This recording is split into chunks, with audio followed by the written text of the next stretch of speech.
Bolívar, un municipio con 11.910 habitantes y una extensión de 1.491 kilómetros cuadrados, considerado uno de los municipios más grandes del departamento de Santander.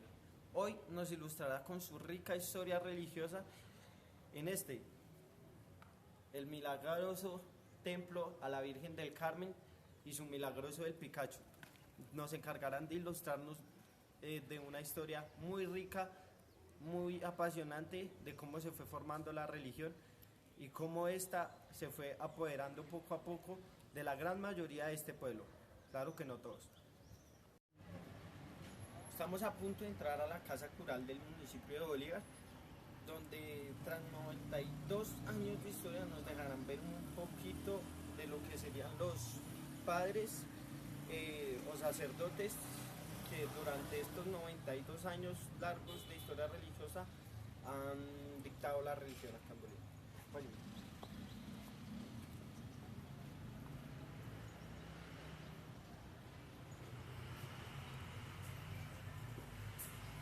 Y como podemos observar, se encuentran varias de las fotografías de los primeros y los últimos padres en Bolívar, Santander, incluyendo el padre Silvestre, quien ayudó mucho más a la construcción de la iglesia y fue el que la sugirió.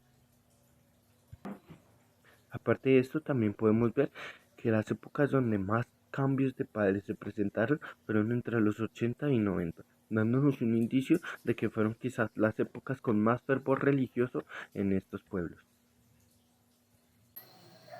Bueno, yo me llamo Pedro Pablo Castañeda Castillo. Estoy aquí con jóvenes para responderles unas preguntas en referencia a la construcción del templo parroquial de Bolívar, Santander, Colombia.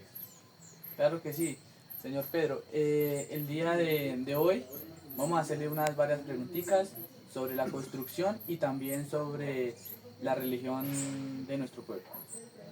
Primero que todo, ¿usted recuerda cómo fue la idea de construir el templo Nuestra Señora del Carmen?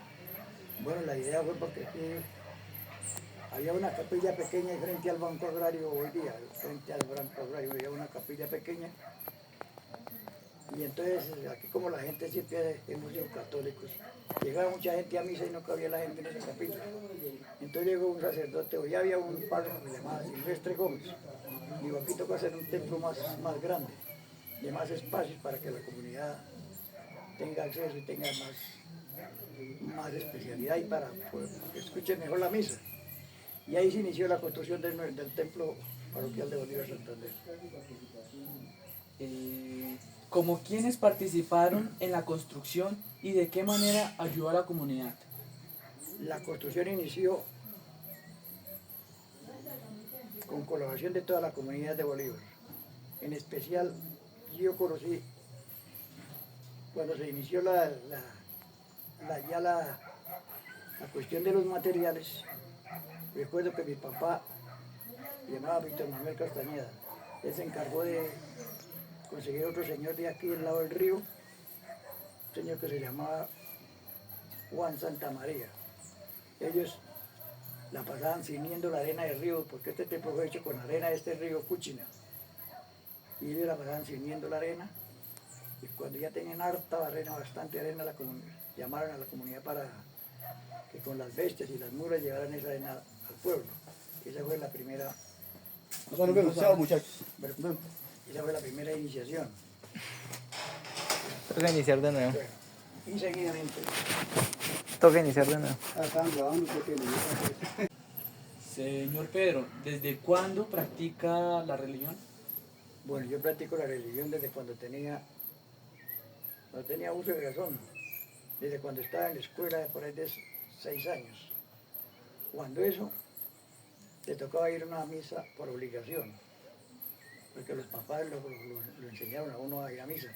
Cuando eso, los profesores también eran como más católicos que ahora. Ahora no se acuerdan de Dios, ahora es nomás chatear y chatear, pero no les enseñan nada de religión. La religión nos ha gustado a nosotros, algunos católicos, es porque hay mucho respeto y se aprenden muchos buenos principios en un pueblo, del respeto y de mucha cuestión. La religión enseña eso. Claro, usted es casado por la religión católica. Yo soy casado por la religión católica hace 60 años. ¿Qué significa para usted la religión en su vida diaria? Para mí significa la religión en mi vida diaria, porque uno creyendo en Dios, practicando la religión como debe ser, vive la vida feliz, no le hace falta nada, respeta a los demás, no tiene problemas con los demás, porque eso mismo lo enseña el Evangelio, que hay que respetar a los demás, estimar a los demás, guiar a los demás para que por un buen sendero, un buen camino. ¿Cómo ha influido su fe en las decisiones que ha tomado en su vida como campesino? Las decisiones que he tomado en la religión, Sí, señor. pues las he valorado muy bien, porque tomando uno las buenas decisiones del cristianismo, como católico y apostólico romano, uno, lo que yo le acabo de decir, lo primero no le hace falta nada, lo segundo respeta uno mucho a la comunidad, y lo otro es que enseñan uno también a los hijos a que valoren las cosas religiosas.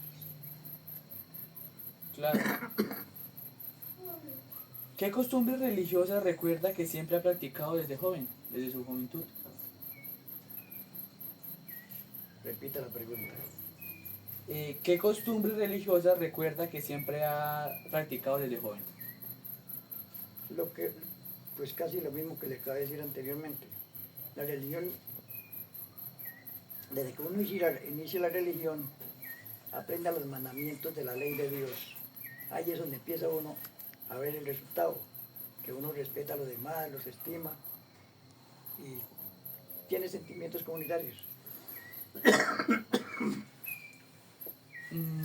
¿Qué papel tiene la religión en las fiestas tradicionales o reuniones del pueblo, aquí en la comunidad? A veces, cuando hay fiestas reales, como ya las llamamos, fiestas de un municipio, a veces no sé, los administradores municipales no tienen casi en cuenta la institución de la religión católica. Antes a veces los curas les toca cerrarle al templo, para cerrar las puertas del templo, para que se duerme el bochorno en la plaza pública. Eso es lo que yo he visto. Si no hay un respeto. No, se pierde el respeto.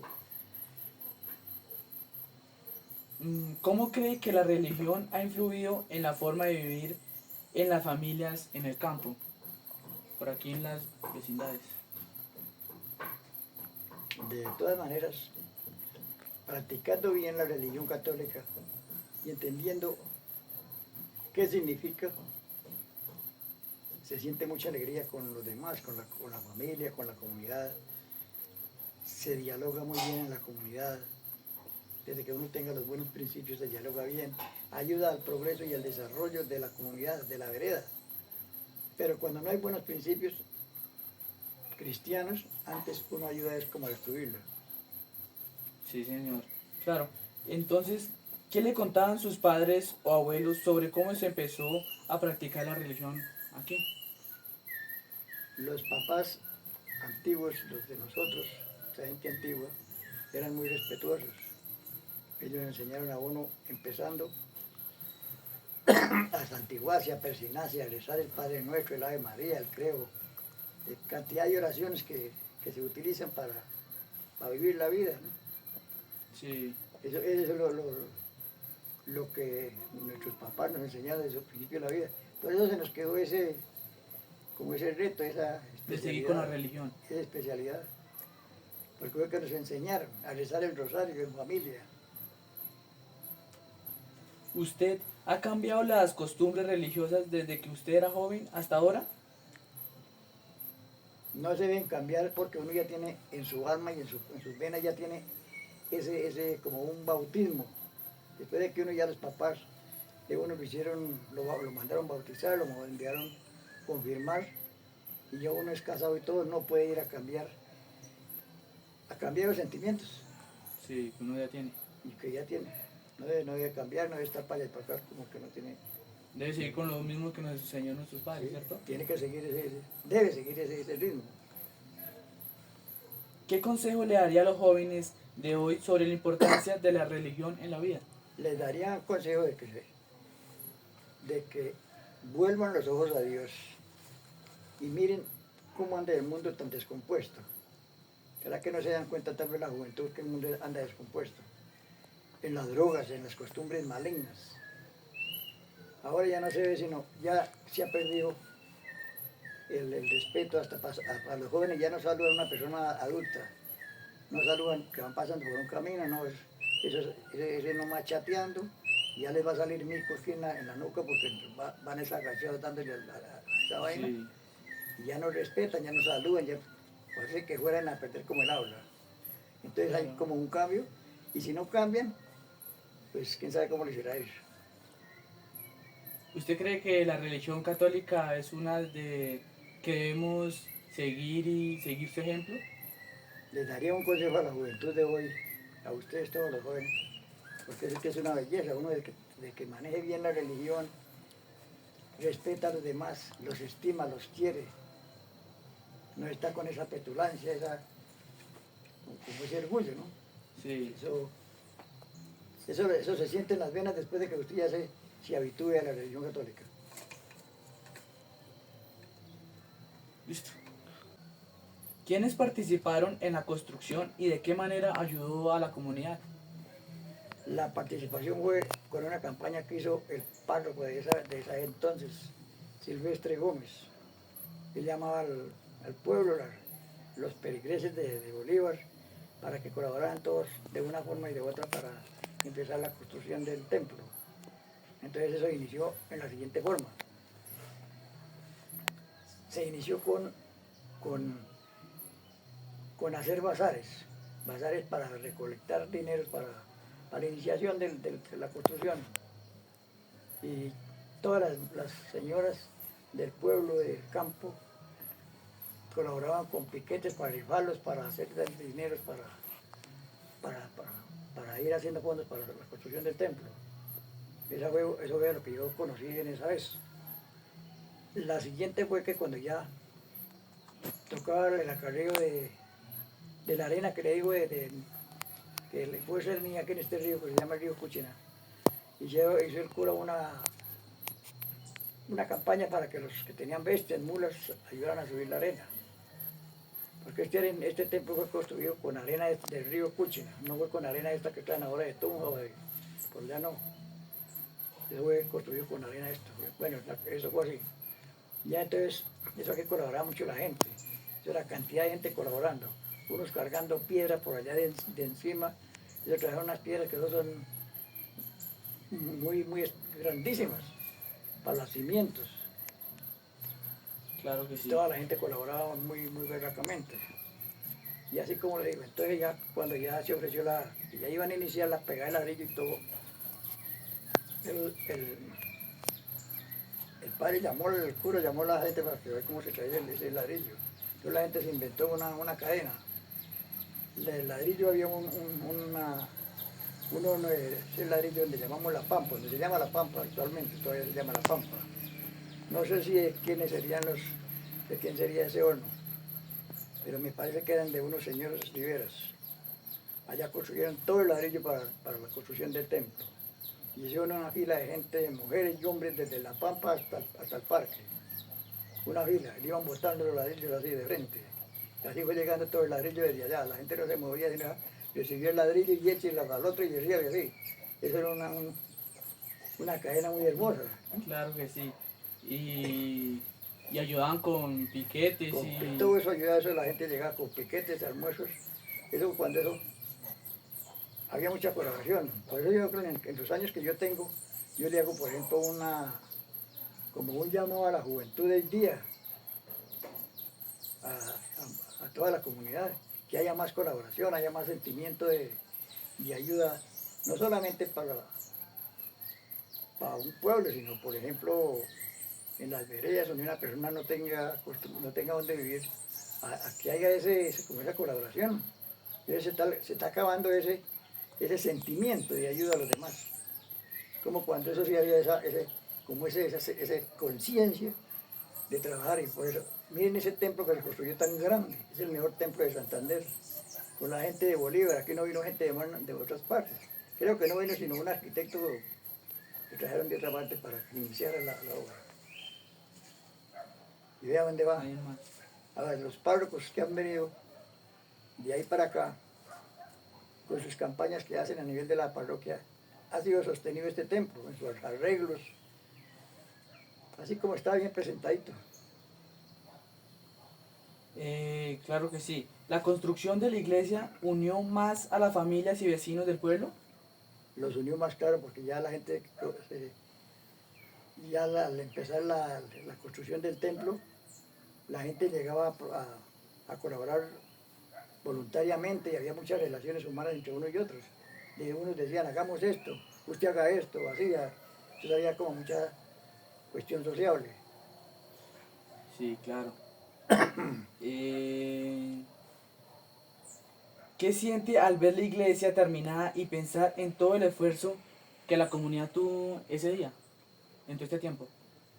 No, en ese tiempo, eso la gente se puso muy alegre. Luego cuando ya, no estoy bien seguro, pero hicieron como una fiesta digamos, de gusto de que ya estaba el templo hecho, en obra negra. El templo después fue frisado más tarde, después, ¿no? Bueno,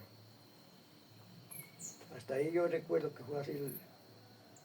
Después entonces el mismo sacerdote hizo una campaña para conseguir unas campanas que yo no sé de qué pueblo fue que las trajeron, no tengo conocimiento, no me acuerdo. Las campanas las trajo también el padre Silvestre Gómez. Cuando tocaron la primera campana en ese templo, eso eran fiestas, eso era una alegría tremenda aquí de toda la comunidad bolivarense. Cordial. Señor Pedro, ¿cómo fue la construcción del Sendero del Picacho? Siendo que esto es un sitio turístico donde mucha gente va y visita y conoce de este lugar. Bueno, esa construcción nació de un pensamiento del señor Guillermo Vargas, que fue el que salió con el cuento que ya se debía hacer colocar el monumento al Señor de los Milagros. Según entiendo, él fue el que inició esa obra, ese pensamiento para hacer algo allá en el cerro. Y seguidamente lo siguió el hijo para que fue él el arquitecto que empezó a hacer la cuestión del sendero hacia Picacho, que eso es un sitio muy especial para que de hoy en adelante invitemos los visitantes a nuestro pueblo para que vayan y conozcan. Es un sitio muy especial porque desde allá se goza un panorama muy extenso a nivel de esa cabecera municipal. ¿Cree que ese monumento haría mayor turismo a Bolívar? Claro, ese monumento hace mayor turismo porque uno estando allá se siente muy alegre porque es que se divisa mucho terreno, muchos municipios hacia alrededor, pero está muy alto y es muy bonito allá. Ahora ya hay carreteras por lado y lado, ya es fácil para subir. Y el que quiera irse a pie, pues puede subir por el sendero arriba, para hacer penitencia. Claro. Muchísimas gracias, señor Pedro. Quiero que volvamos a hacer una entrevista sobre esto y muchísimas gracias en esa entrevista. Correcto, yo también les agradezco a ustedes por este momento. Muy buenas tardes, hoy nos encontramos con Fabián Tivavesa. Le queremos hacer una entrevista de que unas preguntas sobre él, qué piensa sobre la religión. Ok, muy buenas tardes, señor Jair, ¿cómo me va? Pues muchas gracias por el espacio y pues encantado de escucharlo. ¿Crees que la moralidad y la ética dependen de la religión o pueden existir de manera independiente? Ok. Pues usted me lanza una pregunta y yo le lanzo la otra. Usted, en la humanidad hay dos clases de personas, las que son creyentes y las que no son creyentes, ¿sí? Y existen algo que se llaman ateos. ¿Usted cree que los ateos son malas personas? No. ¿Solo por no practicar una religión? No. Ok. Entonces, no podemos someter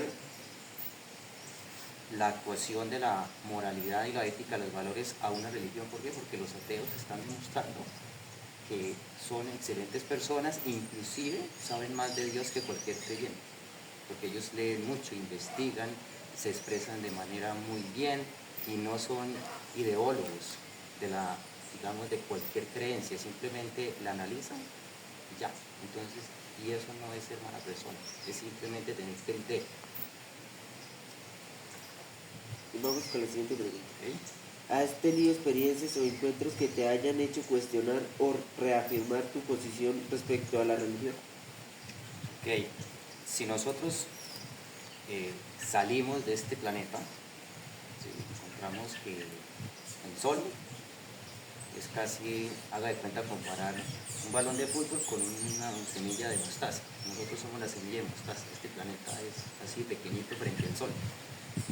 Y tras de ese Sol hay otro más grande, y otro más grande, y más grandes, y millones de estrellas con la misma postura, con sus mismos estados planetarios. Entonces no podemos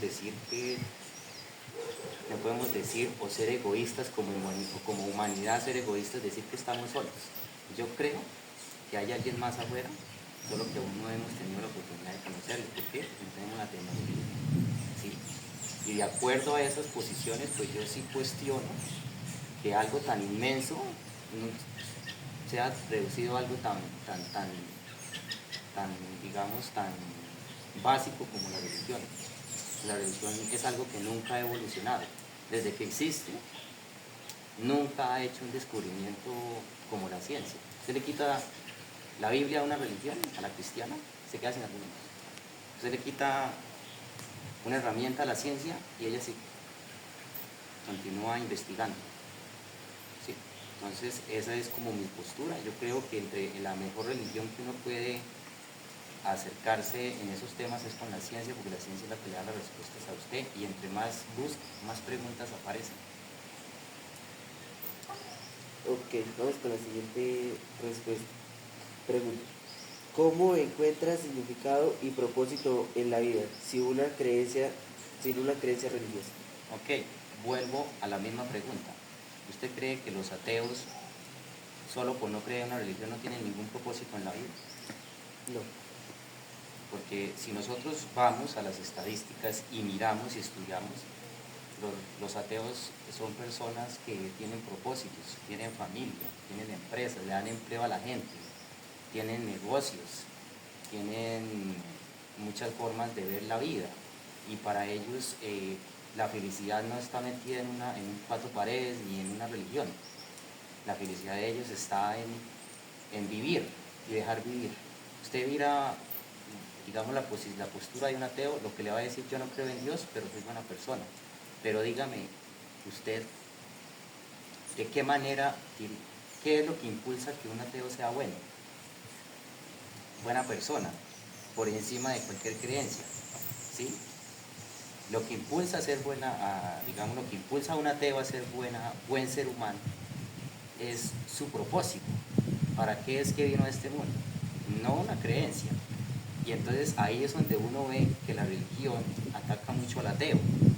¿Por qué? Porque no está en comunión con la religión y cuestiona su forma de pensar. Agradezcamos que en 1948 aparecieron los derechos humanos, y si no, la religión y cualquier estado político sería agresivo con el ser humano.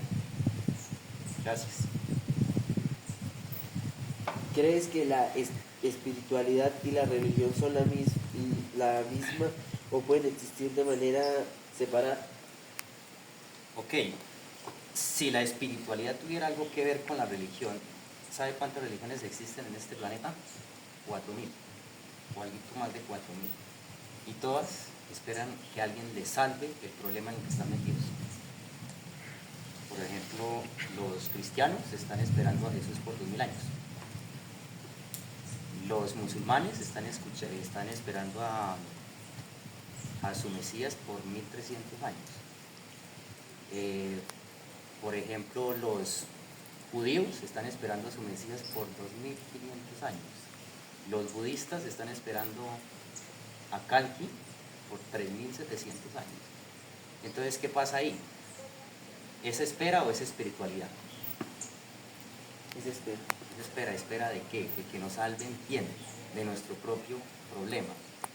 ¿Sí? Nosotros, si no buscamos nosotros entre nosotros mismos, nosotros tenemos alma, pero si nosotros no corregimos nuestra alma con buenos valores, con buena educación, con lectura, con búsqueda de más respuestas, probablemente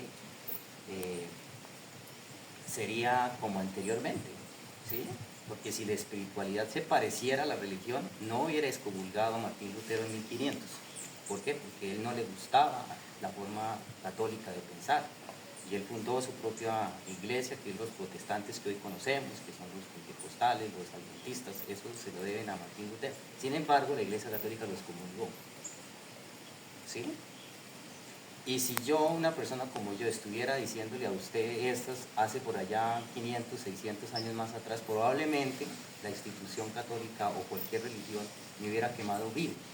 O por lo menos eso harían en la Inquisición. Toda aquella persona que pensara diferente, la quemaban. Entonces, pues, personalmente la religión no tiene nada que ver con el espíritu, porque si así lo fuera, no estaría sometida al materialismo, no estaría reunida con el Estado, ¿sí? Y no estaría recibiendo dineros, estaría enseñando algo más que simples palabras y simples promesas. Ok, vamos con la siguiente pregunta. ¿Crees que la religión te enseña a ser una mejor persona? ¿De qué manera? Vuelvo a la pregunta 1 y 4. ¿Ustedes creen que los ateos necesitan una religión para ser buenas personas? No. Ok. ¿Usted cree que la religión ha respetado la manera de pensar de los demás? No. Bien, mire, si nosotros vamos y comparamos los católicos con los protestantes, ellos no se quieren, se odian. Eso es un ejemplo de que una religión que critica a la otra no puede ser ninguna buena religión. Y si existen 4000 religiones, entonces dígame cuál es la verdadera. ¿En cuál creo yo? Para ser mejor persona, si como decía Napoleón, ¿saben quién es? Él decía que la religión solamente es una herramienta para el control de las masas y es el consuelo de los pobres. Sí. Entonces él tampoco no era un creyente de la religión, sino él la utilizaba como arma. ¿Por qué? Porque él era un gobernante de un estado que podía manipular la religión para que, bueno, tenga dinero y contróleme a mis franceses mientras que yo conquisto el mundo. Y si pasa algo dentro de mi territorio, dentro de mi país, ¿es responsabilidad de quién? De la iglesia. ¿Por qué? Porque no ha sabido controlar a la masa.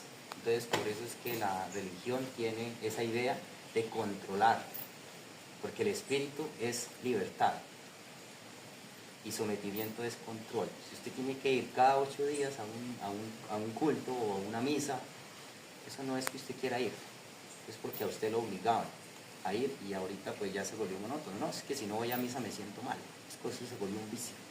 Entonces, por lo tanto, no puede convertirse en una buena persona uno siendo religioso, porque no conozco a ningún creyente buena persona. Porque aquí hay muchos creyentes que dicen ser buenos ante un altar, pero salen afuera, son mentirosos, son drogadictos, toman, fuman, destruyen una familia, destruyen un hogar, destruyen la ley, destruyen el orden que se ha establecido. Entonces, me parece que ahí la religión está perdiendo el tiempo. ¿Qué mensaje o consejo le darías a alguien que está luchando con sus creencias religiosas o que esté considerando dejar su religión? Pues antes de abandonar cualquier creencia, primero investiga en qué está creyendo. ¿Sí? Lea, busquen en la historia de la humanidad, ¿sí? Que ahorita el conocimiento está mucho más al alcance que cualquier iniciativa. Anteriormente, por ejemplo, a William Tyndale, ¿sí? A él lo quemaron vivo por traducir la Biblia del latín al inglés. Solo por eso lo quemaron vivo. ¿Sí? Entonces, tiene que mirar la raíz de su creencia, de dónde es que viene y para dónde y qué ha hecho anteriormente para hoy seguir existiendo, ¿sí? Por ejemplo, la religión, digamos, voy a hablar de una que es muy conocida, la católica, no dejaba que nadie pensara diferente a la Iglesia Católica, ¿sí? Por ejemplo, grandes científicos como Galileo Galilei casi lo someten a un juicio, o lo sometieron a un juicio de la Inquisición solamente por descubrir que la Tierra giraba alrededor del Sol. La religión decía que nosotros éramos el centro del universo.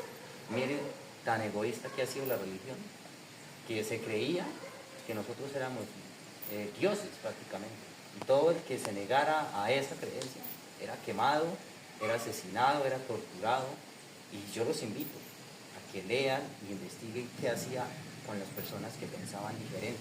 Yo agradezco que estoy en el siglo XXI y en el año 2025, si no probablemente ya me hubieran quemado vivo y haría parte de la historia de los que cayeron por criticar. Porque si nosotros no criticáramos no existiría la democracia. Gracias a la crítica, pues existe el Estado Social de Derecho que tenemos aquí en este país, ¿sí? Y agradezcamos que estamos en un país laico. ¿Sabe qué es un país laico? Que puede creer en lo que usted quiera, en lo que usted se le dé la gana, ¿sí? Y ¿sabe otra cosa?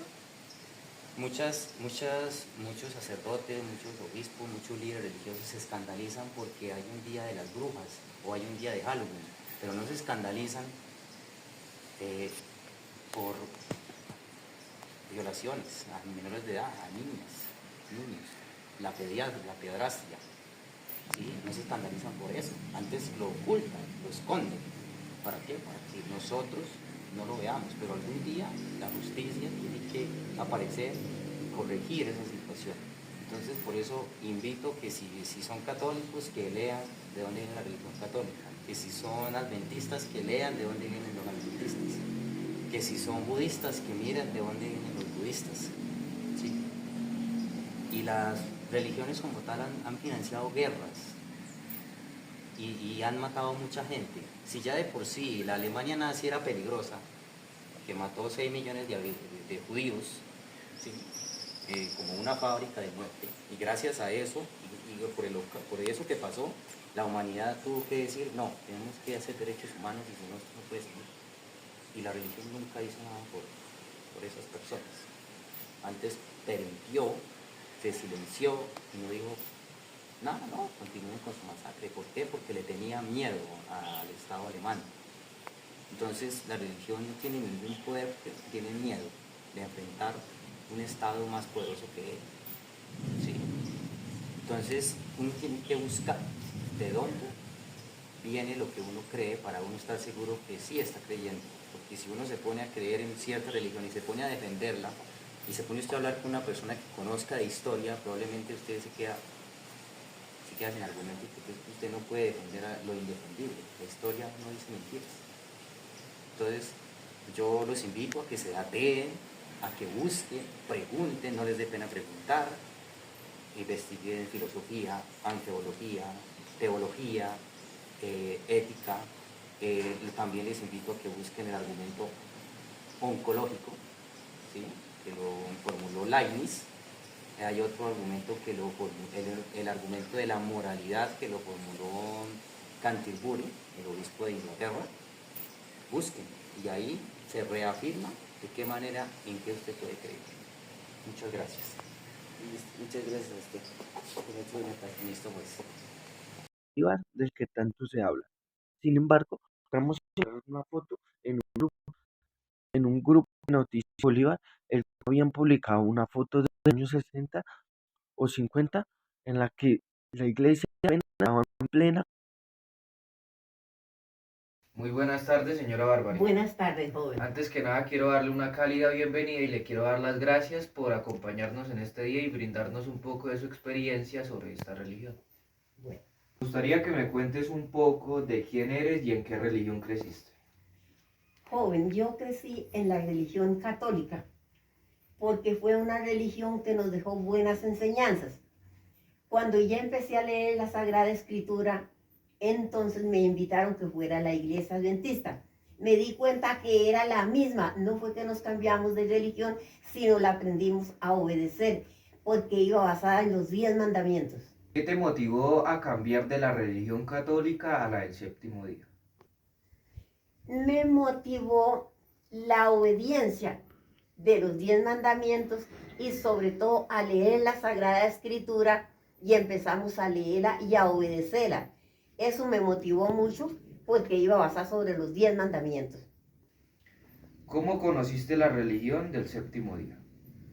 Conocí la religión del séptimo día porque unos familiares de mi esposo que venían de Landazuri llegaron a la casa con la Biblia y nos saludaron, lean la Biblia, que es un libro que trae sabiduría, léanla.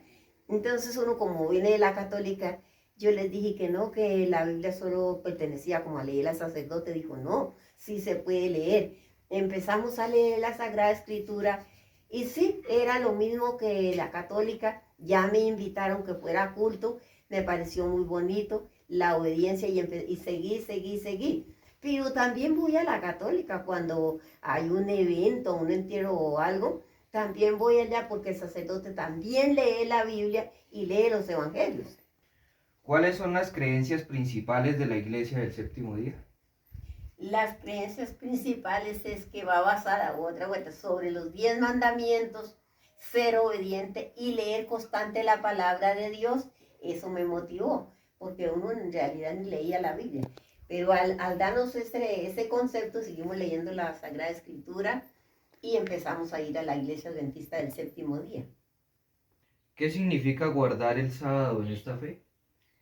Significa guardar el sábado porque yo entendí que es una señal entre nosotros y el pueblo de Dios. Porque la Sagrada Escritura dice, santificad mis sábados, que es una señal entre mí y vosotros para que sepáis que yo soy Jehová vuestro Dios que los santifico. Eso me motivó la guarda del sábado.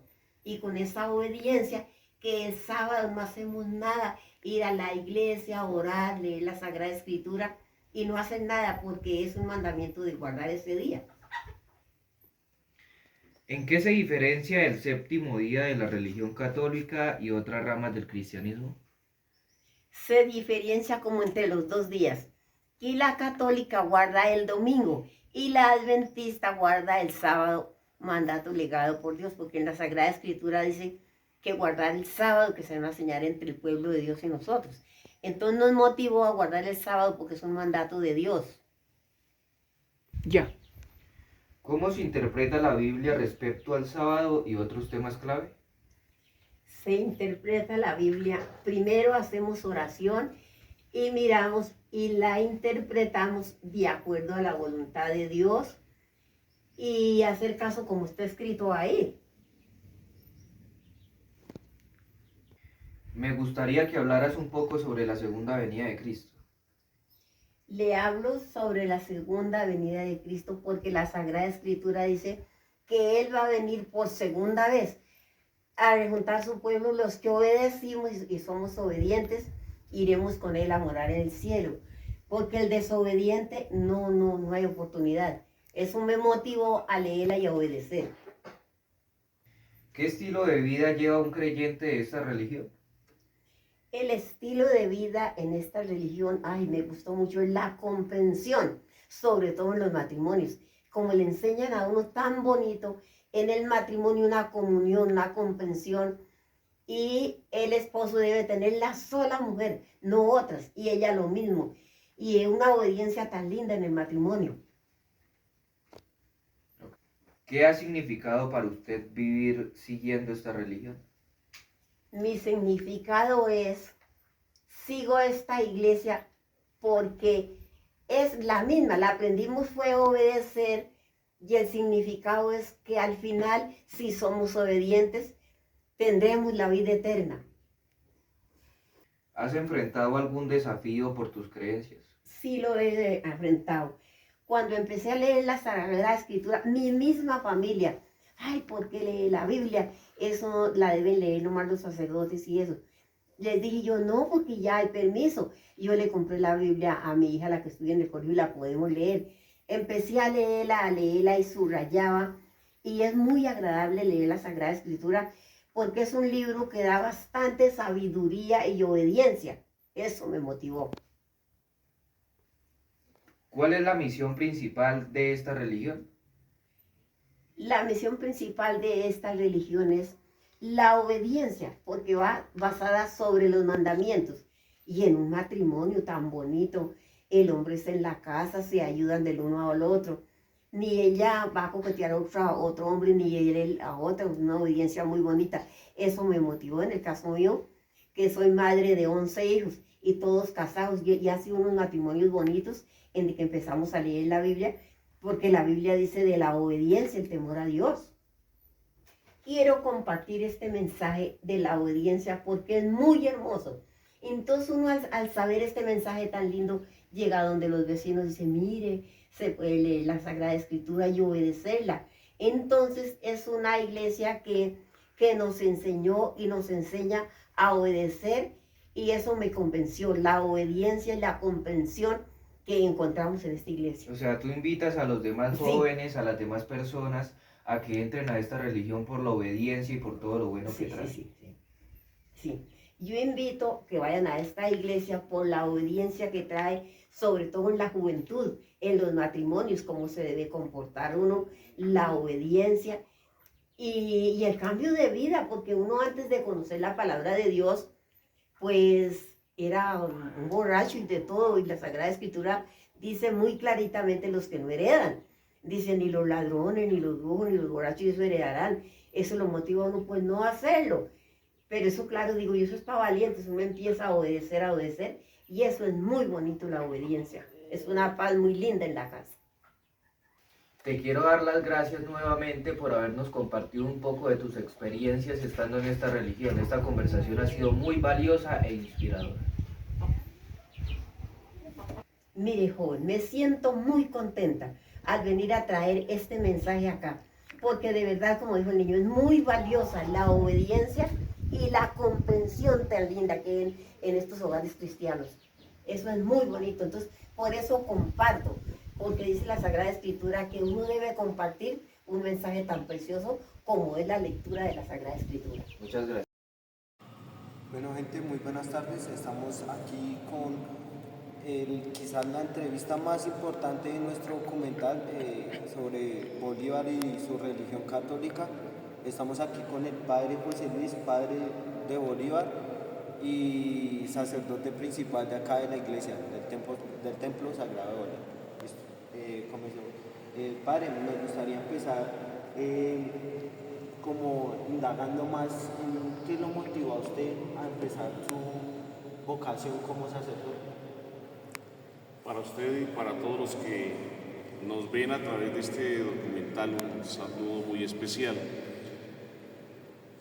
Nací en la ciudad de Vélez, Santander, en el año de 1982, de una familia muy sencilla, de una familia campesina, con gran y profundo sentido religioso de la Iglesia Católica, y en ese ambiente de familia pues fue germinando en mí ese deseo de entregar mi vida a la vida sacerdotal a través de pues una formación que he recibido y que me ha permitido ejercer el sacerdocio.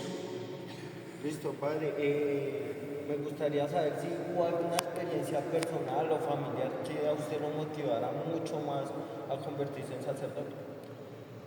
Como le decía, la familia ha sido de gran influencia en mi vida personal, en mi vida sacerdotal, en mi vocación, especialmente una abuela paterna donde vivíamos en Vélez, el acompañarle a ella a la Eucaristía, el estar siempre pues con ella, me permitió irme involucrando en la vida de la parroquia en Vélez, Santander, y así poco a poco fue despertando en mí ese deseo de ingresar al seminario, de conocer más sobre la vida sacerdotal y llegar a ser sacerdote. Que eso lo llenaba de gozo muy grande. ¿Cómo fue el proceso para llegar a ser sacerdote? ¿Fue complicado o más bien fue de mucha preparación y concentración, pero sobre todo muy fácil? Correcto. Terminé mi bachillerato en el año de 1998. surgió la posibilidad de ingresar al seminario. Ingresé al siguiente año, en el año 1999, a formar parte de la diócesis de Socorro y San Gil, que era en su momento. Ingresé al seminario con los estudios de filosofía, 4 años de filosofía, luego 4 años de teología, más 1 año de pastoral, para llegar así al ministerio sacerdotal. ¿Cuál considera que es la parte más importante que usted considere fundamental, que no se puede dejar de lado en su tarea como párroco aquí en Bolívar? En la vida pastoral, y es la responsabilidad que la Iglesia a través de un obispo deposita en uno como sacerdote, es precisamente acercar a una comunidad a Dios, es hablarles de Dios. Esa es la tarea del sacerdote, ser puente entre Dios y la Iglesia, es ser puente entre Dios y el pueblo. ¿Cuál es mi tarea? ¿Cuál es mi responsabilidad? Además de la administración de unos bienes, como son el templo, una casa cural y demás, es fundamentalmente hablarle a Dios del pueblo y hablarle al pueblo de Dios. ¿Cómo logra usted mantener viva esa espiritualidad y ese furor por la religión en generaciones nuevas? La religión como algo sin importancia y muy poco importante. Sí, la pregunta es muy importante, y más en los tiempos que estamos viviendo, donde el sentido religioso se ha ido apagando, especialmente en la juventud.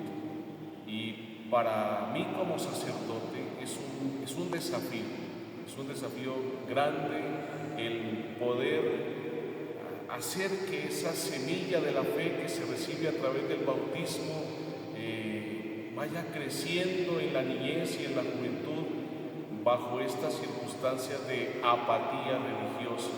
Es como mostrarle a los jóvenes que servir a Dios, que estar con Dios vale la pena. No es que Dios necesite de nosotros, somos nosotros los que necesitamos de Dios, y ese ha sido mi afán, esa ha sido mi preocupación, y así he enfocado la pastoral, haciendo sentir a la juventud y a la comunidad en general que necesitamos mucho de Dios. ¿Ale cuál considera usted que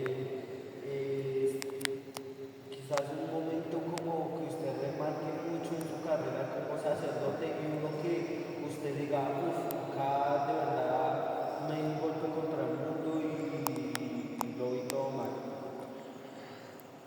Hay dos momentos que son como 2 vías, 2 caminos que parecen ir por lugares opuestos, pero que a la vez llegan a un momento de encuentro, y es la familia.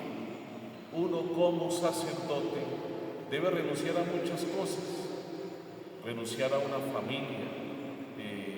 Hay momentos en que, por ejemplo, mi familia están todos reunidos, están en alguna celebración, y yo por mi responsabilidad y mi trabajo pastoral no puedo estar con ellos, y eso lo marca uno bastante, el no poder estar en muchos momentos, en muchas celebraciones, estar con ellos. Pero a la vez el estar lejos de ellos y el asumir una nueva familia, que es la iglesia, que es una comunidad parroquial, se convierte en un momento de satisfacción. Tristeza por no poder estar con la propia familia, pero la alegría y la satisfacción de ganar una familia mucho más grande, con la cual se puede compartir, con la cual se puede celebrar, y que empieza a ser parte de la propia vida. Padre, me interesaría saber si a usted, no sé cómo surgió un cambio, o al mismo pueblo le ha surgido un cambio en su llegada a Bolívar como sacerdote. ¿Ha notado algún cambio? Para mí, la experiencia, ya casi 4 años de estar aquí en la comunidad de Bolívar, ha sido una bendición muy grande.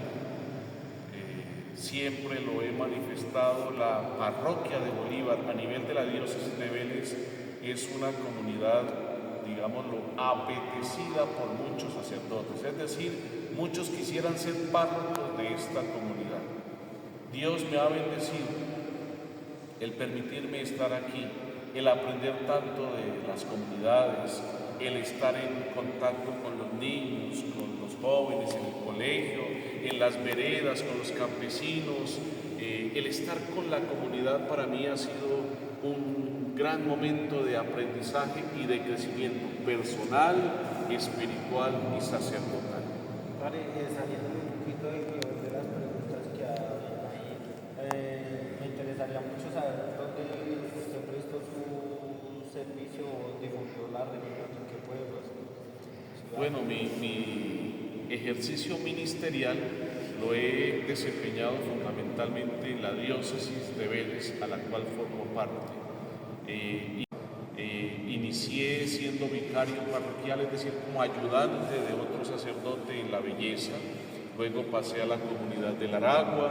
En el Aragua estuve 2 años de ejercicio sacerdotal. Luego estuve en Jesús María, estuve en la Catedral de Vélez, pasé a Puente Nacional como vicario parroquial, atendí la parroquia de Florián durante algunos meses.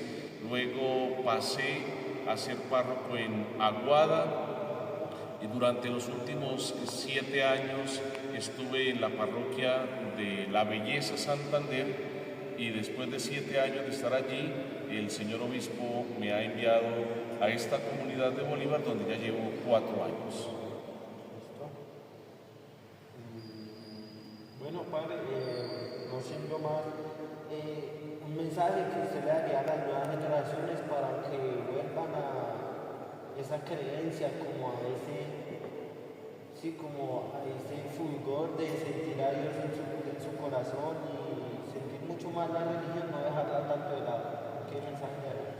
Aprovecho esta oportunidad y agradezco esta entrevista, esta gentileza que han tenido para conmigo, y les digo a los jóvenes, les digo a los niños, no se suelten de la mano de Dios, busquen a Dios. Hay muchas tentaciones, el mundo de hoy nos desafía a vivir sin Dios. Y como les decía anteriormente, no es que Dios necesite de nosotros, somos nosotros los que necesitamos de Él. La invitación a los jóvenes a buscar a Dios, y también aprovecho para una invitación, ojalá quienes tengan esa inquietud de entregar su vida a Dios a través de la vida sacerdotal, vale la pena ser sacerdote. Es una gran riqueza, es una experiencia maravillosa el ser sacerdote.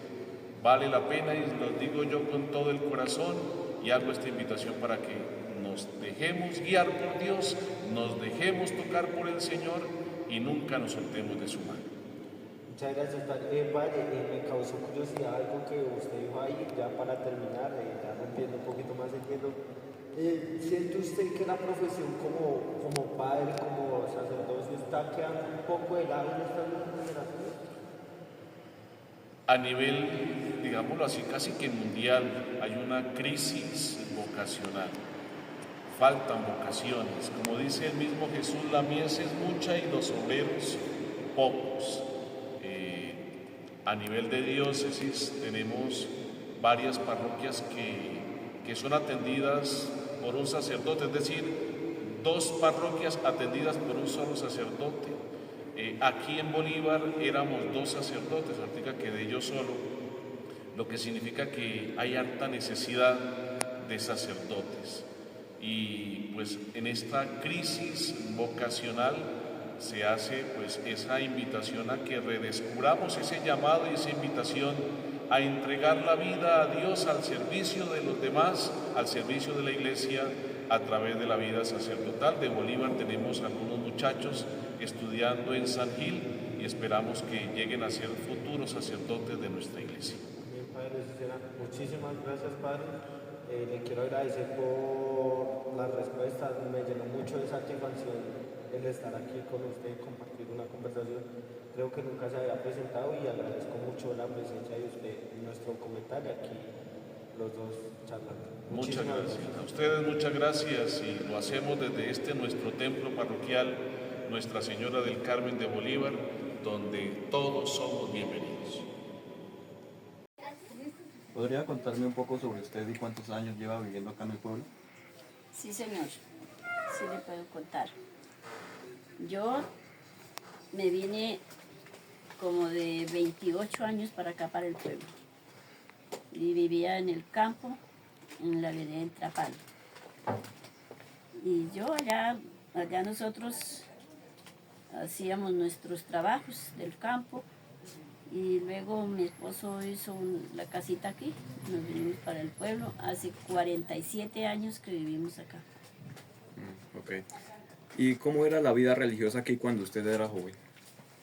Cuando yo era joven vivía siempre en el campo, pero la vida religiosa era muy buena porque nos daban muchas enseñanzas, nos mandaban al sacerdote a celebrar la misa allá en la escuela, en la vereda donde vivíamos, y nosotros siempre íbamos a la Sagrada Eucaristía y ayudábamos a preparar niños para la primera comunión, porque cuando eso, pues allá pocos catequistas o algo, nosotros ayudábamos con la palabra de Dios, a enseñarles muchas cosas, y pues muy, muy bonito porque uno allá, pues en el campo, uno libre, en la zona libre, y que respiraba aire puro. Pues ahora tampoco no se respira mucho aire contaminado, pero pues en el campo la vida es mejor. Claro, sí, sí. ¿Cree que la vida ha cambiado, la vida religiosa ha cambiado en aquel... ¿Cree que la religión ha cambiado en el pueblo desde aquel entonces? Sí, ha cambiado porque acá, o sea, los sacerdotes han estado más cerca de nosotros y nos han dado a entender mejor el tema de la palabra de Dios. Y nosotros también hemos tenido más práctica de aprender las enseñanzas que el sacerdote nos pone, o las personas que nos ayudan a orientar. Porque tenemos muchas personas que nos ayudan a orientar, y ha cambiado porque más antes pues uno tal vez de joven, pues uno no como que no ponía cuidado o no entendía muy bien el tema, pero ahora, después de que uno sigue cogiendo una edad, entiende mejor el tema de la palabra de Dios, de las enseñanzas de Jesucristo. Okay. ¿Qué papel juega la iglesia en la vida del pueblo? En la vida del pueblo, la iglesia, pues en la vida del pueblo muy importante, porque aquí hay muchas personas católicas, ¿sí? De la religión de nosotros católicos. También hay de las otras personas, y también ellos tienen su religión, nosotros tenemos nuestra religión. Y pues en la vida del pueblo juega el papel fundamental la religión católica, porque pues es mucha gente la que siempre se congrega en nuestras celebraciones, y ha sido muy, muy bien y muy benefactorio. Por ejemplo, las enseñanzas de los sacerdotes han sido muy, muy benefactorias porque nos dan a entender la palabra, y hay mucha gente que entiende el mensaje. Y por eso juega un papel fundamental, porque los sacerdotes siempre han estado constante en el lado de nosotros. Ok. ¿La mayoría de las personas aquí siguen practicando la religión activamente? Sí, señor, sí. Aquí la mayoría de las personas, y sobre todo las personas adultas mayores, son muy religiosas en cuanto a nuestra religión. Son muy llevadas a orar, a ir a la Sagrada Eucaristía, y a colaborar en las celebraciones principales.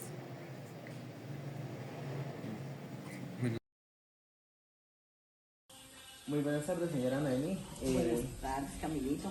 El día de hoy vengo a hacerle una entrevista sobre la religión adventista y todo cómo se ha llegado acá a este pueblo y cómo ha sido la vida desde que llegó esta religión a este pueblo. Entonces, pues una de estas preguntas sería ¿cómo llegó la iglesia adventista a este lugar y quiénes fueron las primeras personas en difundirla? Sí, me acuerdo cuando yo era pequeña, vivíamos en Lomata con mi padre, mi madre y mis hermanos. Hacia abajo, como a unos 15 minuticos, había un hogar adventista, se llamaba el hogar de Luis Emilio Ariza y su familia, todos vivían ahí. Entonces ellos nos invitaban a nosotros a ir allá, a la casa de ellos los sábados. Mi papito al principio no le gustaba mucho, pero cuando empezó a conocer la verdad y a estudiar la Biblia, entonces sí, y nos llevaba a nosotros pequeños y nos llevaba allá, y nos gustaba, cada 8 días éramos felices, vestirnos para irnos a la iglesia, y la pasábamos muy felices. Entonces, y después ya empezó la familia Martínez, que es Silvestre Martínez, Alfonso Martínez, Mercedes Martínez, todos ellos, y ahí fue creciendo la iglesia. Ah, ok, listo, sí señor. ¿Qué fue lo que más atrajo a la comunidad para aceptar la fe adventista y cómo fue? Fue un cambio exagerado. Las personas al principio, pues ahí, como siempre, les gustaba tomar, peleaban mucho, mucha discusión, y ya después de que ya vino el mensaje, estudiando la Biblia, les enseñaron los principios, que no se debía tomar, que bueno, se debía guardar el sábado, ir a la iglesia, y los hogares fueron cambiando del cielo a la tierra, y fue un cambio maravilloso. ¿Qué diferencia siente usted entre la religión adventista y otras religiones presentes acá en el pueblo? Mucha diferencia, familia. Imagínense que hay dos mandamientos. Unos que están aquí en la Biblia, que los encontramos en Éxodo 20 y Deuteronomio 5. Ahí están los mandamientos de la Biblia. Y hay otros que son del catecismo. Entonces, unos son mandamientos de Dios y otros mandamientos de hombres. Entonces, si nosotros comparamos esos dos mandamientos, es muy diferente. Y ahí por ejemplo, por decir algo, en el primer mandamiento dice que no debemos adorar a otros dioses, no debemos tener imágenes, no debemos postrar a ellas porque eso es pecado. Dios es fuerte y celoso. Mientras que en la iglesia adventista nos dice que no lo vamos a hacer, que no tenemos ídolos ni nada. Y lo otro, la guarda del sábado. El sábado para nosotros es tan sagrado porque somos felices yéndonos a la iglesia, a alabar el nombre de Dios y dedicamos ese tiempo para un encuentro con el Señor. ¿Cómo ha cambiado la vida de la comunidad desde que la iglesia adventista se estableció aquí? Sí, mucho ha cambiado porque la comunidad, los que han aceptado el Evangelio, el cambio ha sido tremendo, porque yo conocí a mucha gente que peleaba y todo eso, y ya el cambio ya no, porque es un cambio maravilloso, porque cuando uno tiene a Dios en su corazón, hace las cosas buenas. Cuando uno tiene a Dios, hace todo lo contrario. Sí, muy correcto. ¿Cuáles han sido las principales enseñanzas o prácticas que se marca en un adventista en su vida diaria? La diferencia es grande, porque un adventista de buen testimonio, porque hay unos que no son adventistas de verdad, una adventista de buen testimonio, su vida espiritual es correcta. Por la mañana se levanta a estudiar la palabra de Dios primero, la oración, hasta para tomar los alimentos se ora, se da gracias al Señor por todo, y sobre todo muy serviciales a las personas. Entonces es una ayuda muy grande. O sea, todo más un adventista se marca por ser profundizado hacia la religión. Amén, sí. ¿Cómo se celebra el sábado aquí y qué importancia tiene para ustedes mantenerlo como día de reposo? Es excelente porque es una bendición grande. Por eso es el cuarto mandamiento, Camilito. Ahí dice que el cuarto mandamiento dice, acuérdate del día sábado para santificarlo. En 6 días trabajarás y harás toda tu obra, mas el 7º día es para Jehová tu Dios. Dice, no hagas en él obra alguna, ni tú, ni tu hijo, ni tu siervo, ni tu sierva, ni tu extranjero que está dentro de tus puertas. Y entonces, y empezando, porque en la creación, a veces dicen que son para los judíos, no, y en la creación, cuando el Señor hizo el cielo y la tierra, dice que y creó el sábado y lo santificó. Entonces desde ahí la iglesia adventista viene desde los apóstoles, porque ellos guardaban el sábado, y hasta esta generación todavía se guarda el sábado. Ok. O sea, es de suma, ¿cómo me explico? Es importante guardar el sábado. Sí, porque es un mandamiento, familito, y dice que el que infringiere uno de estos mandamientos se hace culpable de todos. ¿Qué pasa si yo guardo todos los 9 mandamientos y desobedezco el sábado? Estoy echando a perder todo. Sí. Muy importante ese punto. ¿Cómo ve usted el futuro de la iglesia adventista en esta comunidad y en las nuevas generaciones? Bueno, uno siempre en la iglesia adventista siempre va a salir adelante porque es la iglesia de Dios, y entonces dice que a veces aparece que cae, pero no, dice no caerá, siempre vamos a salir adelante, y cada día las personas que se les puede hablar, se les explica con la palabra de Dios, entienden que esa es la verdadera, y por eso cada día la iglesia va creciendo más. Claro que a veces las pruebas del mundo sacan a las personas y les es tan difícil a veces dejar el trago, dejar cosas que no se debe hacer, y les queda un poco difícil, pero los que podemos, vamos adelante y vamos a predicar el evangelio para que muchas personas puedan llegar a los pies de Jesús. Listo. Bueno, ¿y qué mensaje usted le daría a alguien que no conoce la fe adventista sobre lo que significa ser parte de ella? Uy, ahí sí, como dice el dicho popular, no saben lo que se están perdiendo, porque cuando uno acepta al Señor, ese vacío que uno tiene en el corazón, Camilito, es lleno por el Espíritu Santo, y ya uno se preocupa más que todo por la vida espiritual, hacer el bien, y guardar sus mandamientos, porque dice la palabra de Dios que los mandamientos son un cerco protector. Cuando nosotros estamos en un cerco protector estamos seguros, ¿cierto? El enemigo no puede acecharnos. Entonces ahí si nosotros no violamos la ley, ¿quién nos va a condenar? Por ejemplo, si nosotros no matamos, no maldecimos, si no codiciamos, si no cometemos adulterio y así, etcétera, etcétera, ¿quién nos va a condenar para ir a la cárcel o algo? Estamos en un cerco protector, solo debemos obedecer esos 10 mandamientos de la palabra de Dios. Sí, o sea, debemos obedecer los 10 mandamientos y hacer caso a las cosas de Dios, a lo que dice la palabra de Dios. Listo, señora Noemí, muchas gracias por prestar su tiempo para esta entrevista. Muchas gracias por esto. Gracias a usted, Camilito, fue un placer haberlo atendido, y qué bonito que podamos recordar cómo empezó la iglesia adventista y hasta dónde iremos. Muchas gracias a usted, Camilito. Como última parte de este gran documental que me encantó grabar con mis compañeros, la señora Mary, una dueña de una dulcería muy famosa acá de Bolívar, y así como famosa antigua, nos dejó grabar un video sobre todas las fotografías que tenía a lo largo de la historia de este hermoso pueblo. Por favor, disfruten y espero ilustren el ojo así como nosotros lo hicimos.